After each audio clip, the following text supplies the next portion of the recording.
আসসালামু আলাইকুম, আমি নাফি। 46তম জাতীয় বিজ্ঞান ও প্রযুক্তি সপ্তাহ এবং বিজ্ঞান মেলা 2025-25-এ জয়নগর এয়ার এলিফ্যান্ট ডিগ্রি কলেজের সায়েন্সদের পক্ষ থেকে আমরা এই একটা প্রজেক্ট অবস্থান করছি। এটা হলো পেট্রোল দিয়ে গ্যাস তৈরি। এটার মাধ্যমে আমরা স্যার স্বল্প খরচে অধিক ব্যবহার করতে পারি। মানে বর্তমানে দেশের যা অবস্থা, এক্ষেত্রে আমরা স্বল্প খরচে গ্যাস তৈরি করতে পারি পানি আর পেট্রোলের মাধ্যমে। পানি দিয়ে গ্যাস তৈরি। আর এটা স্যার এটা হলো লেজার সিকিউরিটি সিস্টেম। এটার কার্যকারিতা কি স্যার?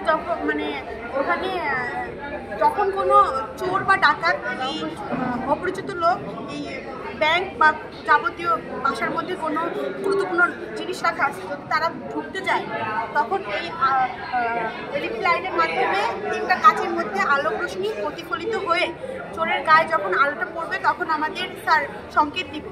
তখন আমরা বুঝতে পারবো যে চোর বা অপরিচিত লোক আমাদের বাসার মধ্যে প্রবেশ করতে চাচ্ছে। সেক্ষেত্রে স্যার আমাদের সিকিউরিটি বা দারোয়ানের কোনো প্রয়োজন নেই। স্বল্প খরচে আমরা এই পদ্ধতিটা ব্যবহার করতে পারি।